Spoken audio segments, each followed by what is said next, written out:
As always, it is such a blessing for me to lead our practice and just to be with you together today.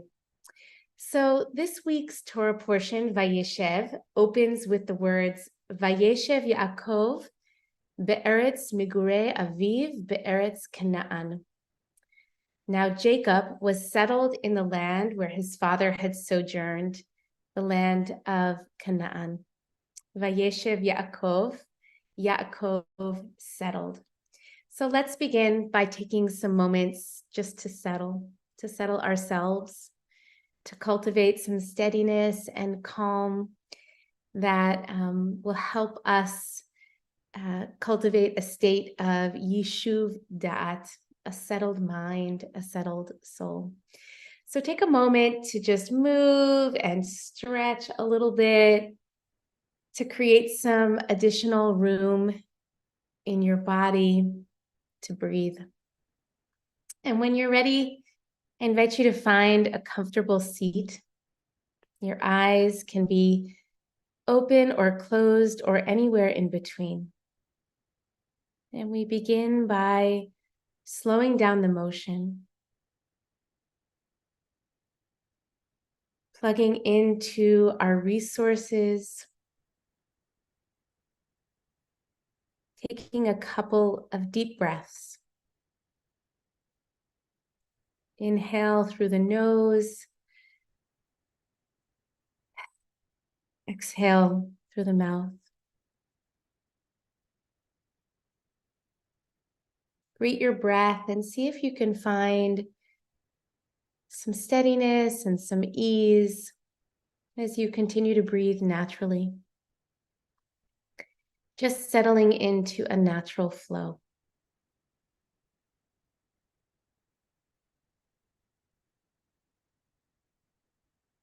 With each breath, allow your body to register this moment. You are here. You're safe. You don't need to rearrange your life or solve any problems during this time. You don't need to figure anything out.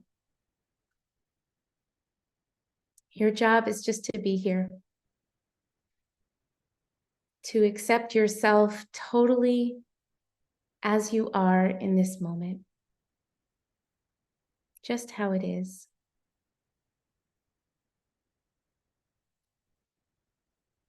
It's so natural to think if I only had X or Y, I could sit and meditate in peace. But this is an illusion. Yaakov was able to settle, to sit in the land of his ancestors because he dwelled, according to our Hasidic masters, in the psycho-spiritual place of Canaan, Hachna'ah, humility. This is what it is, whether it's pleasant or unpleasant or anything in between.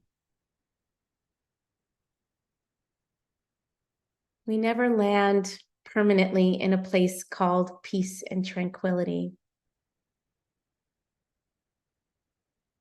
We just want to settle here with some equanimity, some humility, some acceptance.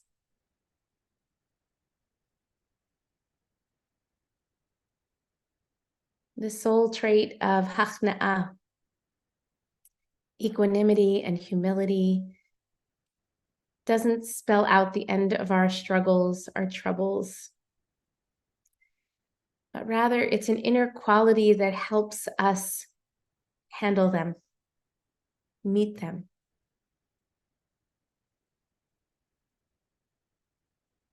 I invite you to take one more deep inhalation and exhalation as we seal our settling with a moment of gratitude for the invitation to practice. And when you're ready, you can open your eyes. If you close them, you can also feel free to allow your eyes to rest in your body to be at ease. So we opened our practice with Yishuv Dat, a couple of moments to settle the mind, to activate a sense of groundedness and calm through our beautiful tools of breath and awareness and focus and loving attention. And as we prepare to sit again for a more sustained period of silence, I want to extend to you a different invitation. This time, to embrace the unsettled mind.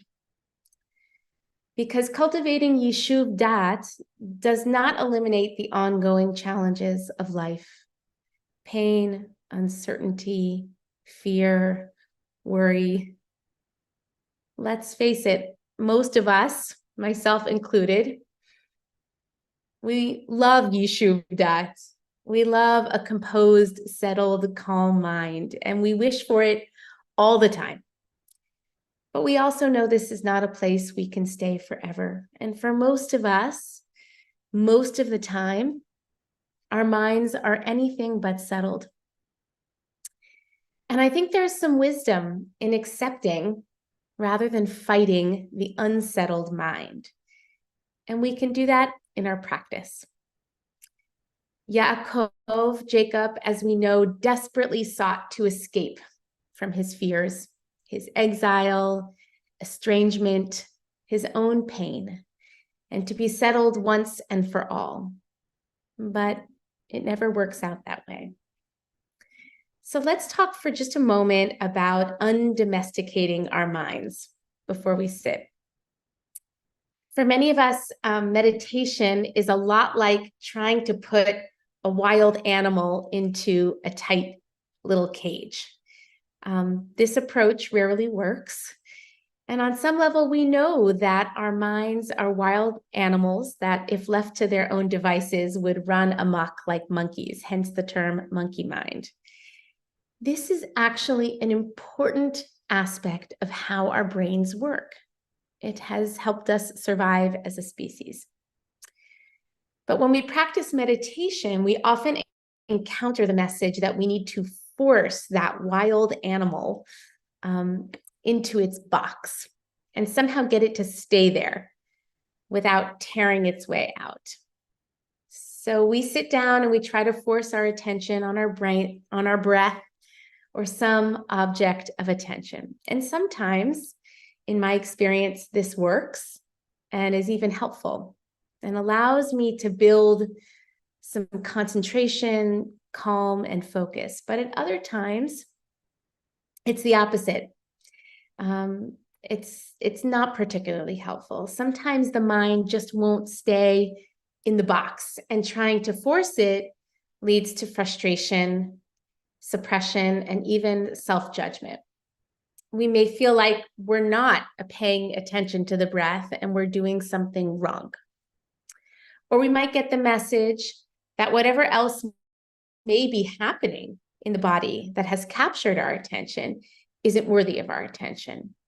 And that can be counterproductive.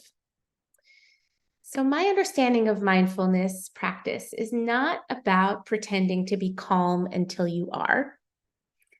It's about showing up authentically with emet, radical honesty, and not having to feel anything other than how you're actually feeling. And there's a different way to meditate that can help us do that. So as we continue, I want to suggest that this form of meditation is just one option.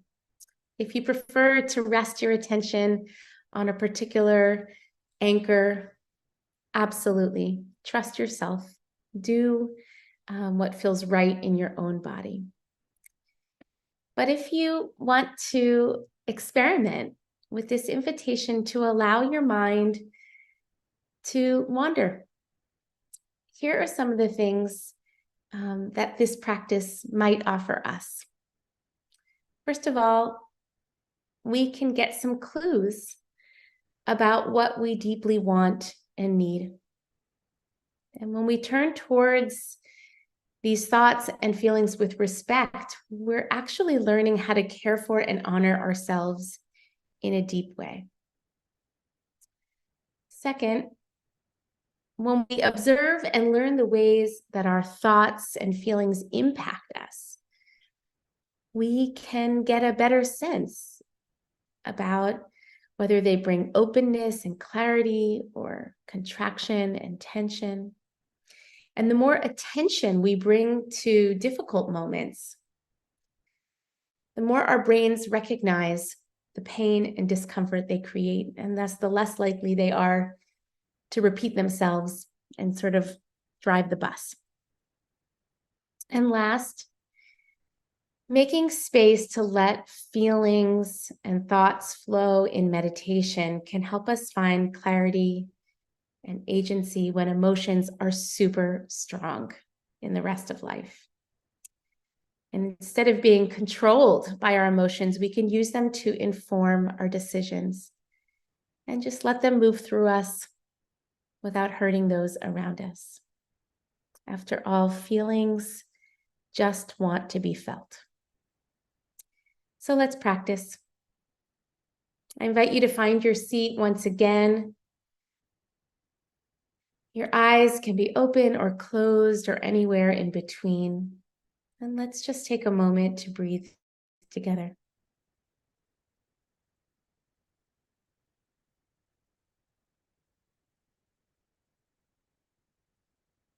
Take a breath to sense your belonging to this moment in time,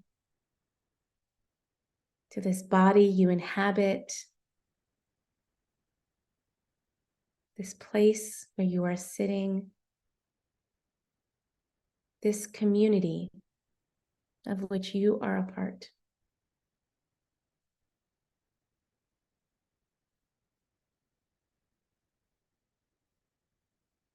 And as you sense more steadiness in and around you, take another nice full breath.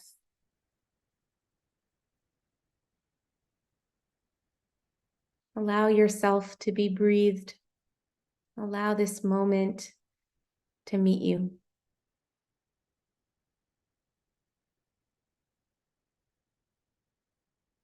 And as we continue, I invite you to allow your attention to be drawn to what's actually interesting to you, rather than to force it to remain on a single focal point. When you notice something that else has come into your view, rather than just noting it and going back to the breath, you may want to give yourself permission to actually turn towards it. Sensations in your body, thoughts that flash through the mind, or emotions passing through. Whatever you notice, see if you can give it permission to be here by giving it your full attention. Trusting that it's okay. And if it feels like you're getting lost or overwhelmed, you can always come back to your anchor. Whatever your mind does, know that it is totally natural. This isn't something that only happens to you or something you need to fix or eliminate. Just part of being human. So for the next couple of moments, if you wish, let the wildness out of the box and allow your heart to be free. I'll bring us together with the sound of my voice.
begin to deepen your breath. As your breath expands and takes root in your body, this new version of you takes up root as well. Born of your practice, born of your permission, you have given yourself to be free. I invite you to allow your hands to cradle each other, with one hand resting gently inside the other, perhaps bringing your thumbs together in a triangle as a gesture of holding yourself in compassion, even with our wild and unsettled minds. Into our hands, we place gratitude for this practice, for this opportunity to be in a loving and accepting relationship with ourselves and with one another. May the messages we heard today while sitting continue to reverberate in our hearts as we go forward into the days ahead. May those messages be in the service of bringing healing, peace, and connection to the world around us. I invite you to take a couple of soft, gentle breaths as we conclude our practice.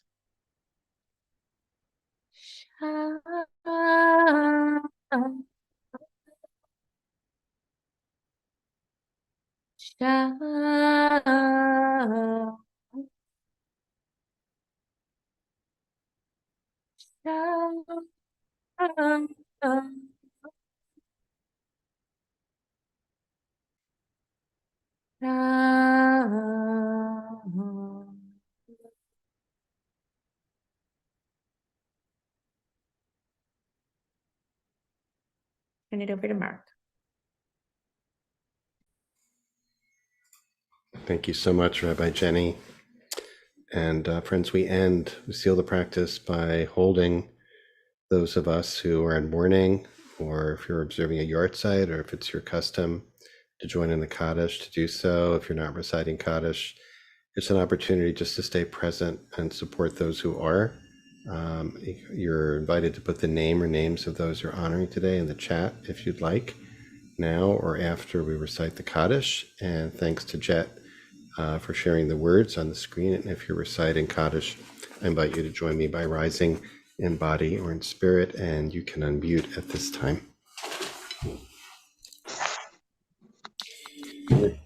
Yitgadal v'yitkadash Rabba Alma Divra Chiyute Amir Malchute Tayechon Yomechon Yomechon Beit Ucheye Israel Dechukei Israel Adala Adalad Kadim Amen Yehi Shmei Shmei Rabba Rabba Mehorav Olam Olamei Ulame Yitbarach Olamaya Yitbarach Yitbarach Arviet Marviet Nase Yitadav Shmei Dikusha Baruch Elamin Ela Mikol Birchata B'Shirata B'Chatcha V'Nechamata Amiran Ba'alma V'Imru Amen. Alma Vimru Amen Shlama Shlama Rabba Rabami Shemaya Yisraelim Kol Vimru Yisrael Kol V'Imru Israel Vimru Amen. Amen Say Shalom Shalom Bimromav Bimromav Yaseh Shalom Shalom Kol Israel V'Kol All Yoshem Yoshvei Yoshvei Tevel Tevel V'Imru Amen. Amen. Amen. Friends, thank you so much for joining us for our practice today. Thanks to our teacher, Rabbi Jenny Solomon of Beth Meyer Synagogue in Raleigh, North Carolina, and member of the IJS Board of Directors. And welcome to those Beth Meyer folks who join us when Rabbi Jenny leads us. Always wonderful to have you. And thanks, of course, to Jet Bachman for holding our tech space so beautifully as always. Just a reminder, if you're leaving us now, that we'll be here tomorrow, and we'll be led in practice by Zach Newman of Hamakom, joining us from Great Britain. Tomorrow, on Wednesday, Rabbi Dr. Miran Neshama Weil will be leading us in practice. Thursday is our quarterly sit, which is co-sponsored with the Jewish Addiction Awareness Network. That sit I'll be leading, and that's going to be based on both 12-step recovery principles, but also, of course, Jewish mindfulness meditation principles. It's really for everybody. You don't need to be in recovery for that. I hope everyone will be here for that. But please do spread the word to anybody you know of who is in recovery, or family members, a family member who's in recovery, or if it's of interest. So please pass that on. And finally, on Friday, Jenna Tzedaka of At the Well will be here to help us sit into Shabbat together. We'll be looking ahead to the month of Tevet, even though that will be coming the following week. But because Rabbi Ari Lev is leading us, we'll be doing our At the Well monthly sit with Jenna this coming Friday. So it should be a beautiful week of practice. We hope you'll join us for any or all of those. As always, you're invited to stay on for conversation with Rabbi Jenny Solomon. I'll bring in here, and if you have a question that you'd like to put to Jenny, please put it in the chat, and I'll try to keep an eye out for that. Love this, Jenny. I have, since my mind could run free, I came up with many questions. I was sitting here thinking, oh my God, that's a good question. Oh, that's a question. That's a question. There are numbers. Let's start with this, and I'm going to keep an eye on the chat also. First of all, the first when we began, and you were helping us settle our minds with that phrase, and it's also a phrase that's worth repeating, Yishuv Da'at. So I want to invite you to talk a little bit about that. And you were inviting people to just sort of accept ourselves fully as we are, and basically let go.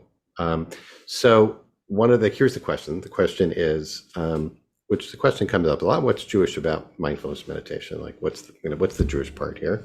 So both the phrase Yishuv Da'at and also this idea of kind of a radical acceptance or truth of things as they are, just as they are, which seems so at odds with the ethos that I think a lot of Jews have of, well, Judaism is about tikkun olam, it's about fixing things, it's about making it better, it's about becoming better, it's about making the world better. So what are you telling me to sit here and accept things as they are, accept myself as I am? Aren't I supposed to work to improve? So let's start there, okay? This Yishuv Da'at of sort of a settled mind, of kind of, an equanimity. Mm-hmm. What's so Jewish about that, Rabbi? Well, I guess what feels really Jewish to me is that they're actually inextricably connected. Mm-hmm. That our ability to, our capacity to hold a calm, settled experience in the mind body mm-hmm. Can be absolutely connected to giving ourselves permission to be exactly as we are. And I know for myself that sometimes, like when I force myself, okay, I'm going to sit and practice now, and I'm going to focus on such and such. Resistance rises, excuses arise, resentment arises, all kinds of things. But when I bless myself with the permission to be just here as I can be in this mm-hmm. moment, ironically, right. I am actually much better able to settle. And so for me, what's Jewish is this oneness, is mm-hmm. knowing that they're not opposite polarities of settled and unsettled, but rather connected. Yes, beautiful, beautiful. I see Judy wrote, I often find I can't settle into stillness. My mind demands attention. At those times I feel inadequate. You've helped me to accept myself and love myself at those times. That's great. So let's segue into this I love the image of, letting the wild animal out of the cage, or not trying to stuff it into the cage. I had this vision, of more contemporary zoos where animals are allowed, they're not kept in cages. There still are parameters and boundaries, I but love that. Yeah. right. Let them run a little bit more free. Hmm. So just to zero in on that, though, in terms of what you're inviting us to do, are you inviting us to notice the mind in action, to notice the mind kind of generating, oh, I'm thinking about, in terms of, you know, this mindfulness practice of labeling, oh, I'm thinking about lunch. Oh, I'm thinking about, what I have to do tomorrow. Oh, I'm thinking about something that somebody did that bugged me from 3 days ago. Um, without getting into the substance of what it is, but just noticing the thought and what that thought, maybe what the thought is about, without analysis. Is that step one in terms of that? Is that what you're inviting us to do? Absolutely. So it's a kind of, I remember Rabbi Sam Feinsmith teaching, and it may be his or maybe somebody else's teaching of like not too loose, not too tight. So it's a Mm-hmm. way for me to kind of loosen my grip Mm-hmm.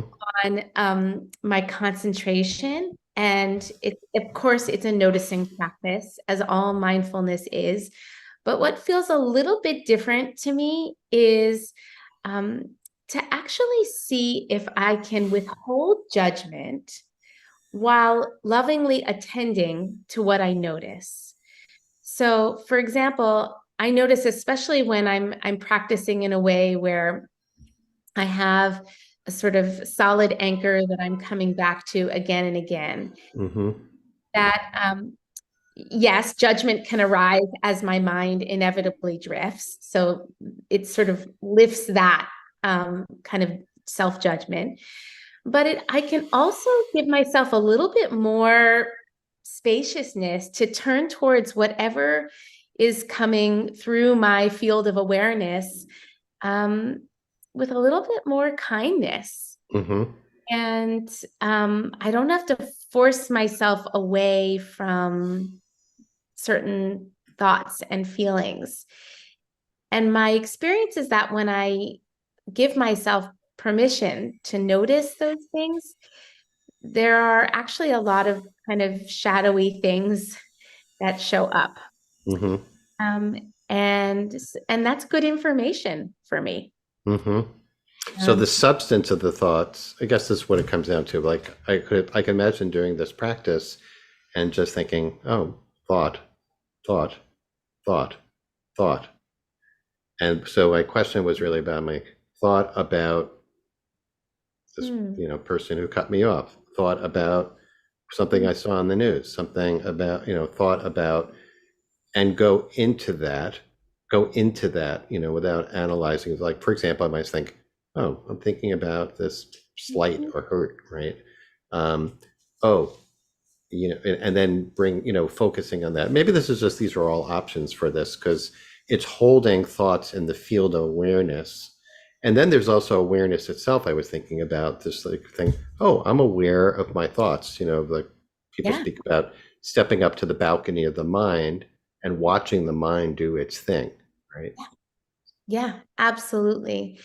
And I guess for me, there's like a very fine line. Of course, there's no one right way to do this, but for me, there's a fine line between actually kind of, it's a little bit more than just I noticed this thought or I Mm-hmm. noticed this sensation, Right. but I'm not kind of like diving in deep to get into it with myself. It's sort of Right. like, oh wow, Mm-hmm. um, that there's shame. Okay, or you're angry. I Right. But without getting into it, right? correct, Without correct. getting into it. Yeah, I like that. And I also sticking with this like wild animal metaphor, thinking, oh, the monkey's over there now. The monkey's like, foraging for something, or oh, the monkey's taking a nap. Oh, the monkey's not doing anything. Oh, the monkey's Yeah. scratching its head. Um, uh, so Pam asked a really good question. This felt like a more authentic practice for me than trying to stay focused on an anchor. But most of the teachings I've experienced do recommend the anchor. do you think it is better to go back and forth between a practice like this and a more formal practice, or jettisoning the more formal practice, by which I think Pam means the anchor practice, if this one helps more? So what do you think about that? Yeah, I've said this so many times, but for me, mindfulness meditation practice has been so much a practice in learning how to attune to my own experience and trust myself. And so I would say add this to your toolbox, and trust the moments. I mean, I'm even thinking about how my 11-year-old got up this morning. There's some mornings where he wakes up way earlier than he has to go to school, and then other moments where he could keep sleeping. And when I wake him up when he could keep sleeping and sort of force him to get dressed, brush teeth, grab his breakfast, get in the car, like these things, it can feel very harsh. He's just miserable. And then what happens when I just soften that approach? And it's not about, like, there's no great reward on the end. You don't get a medal for getting off to school. But like, if I can just gently accept, like, this is so hard. I know this feels miserable. You're allowed to feel decentered and destabilized, and we're just going to take it one step at a time. It's a different experience. So some days maybe this would be more helpful for your practice. Trust that you can guide yourself. I also was thinking, as you're saying that one could think about this as an anchor practice as well. It's just that we're anchoring attention in the mind and where the mind is going, right? That's I'm going to, like today, I'm going to pay attention to this wild animal, the mind, moving about. And that's another way to stay present. So the other question I have for you, just before we wrap up, Jenny, is we make frequent reference to Rumi's poem, The Guest House, welcoming, what's that knocking at the door? Often, I think it's in reference to emotions, like what emotion is showing up at the door. But it seems to me that the Rumi poem also says that what's showing up at the guest house is thinking of understanding ourselves as a guest house is something that has something to teach us. Basically, Torah is showing up, right? What's the Torah that's happening? And it's an amazing thing because it can happen with our body, like just by, if your anchor is the body, what's the Torah of my body right now? What's the Torah of my emotions right now? And this offers us a Torah of the mind, that there's actually revelation happening right now. There's not just a wild animal running around, right, that I'm watching, in the wild or in a zoo or some protective reserve. This is actually, there are messages, there's wisdom trying to make itself known here. So I wanted to invite you to talk, because you kind of alluded to that. You were saying, like, there's something that's calling for my attention here, that's trying to say, hey, you need this. Absolutely. I mean, to me, this is like a great Hitlamdut orientation. This is the orientation of self-study, of allowing for Torah, revealed Torah, to arise from the truth of my experience without my ego trying to, like, shape and, force the contours of that. And I guess I'd like to wrap up by bringing it back to your original question, Mark, about tikkun olam, what's this all about? And I would argue that my ability to train in being compassionately with what is actually happening in my mind is a way of training in how to be in a more attuned, loving way with other people and issues out in the world. Some days I love to have a plan for the day, but we all know, like, other things will crop up and demand our attention that didn't fit the original plan. Can I move with the wisdom to attend to that lovingly, knowing that that's what the moment requires?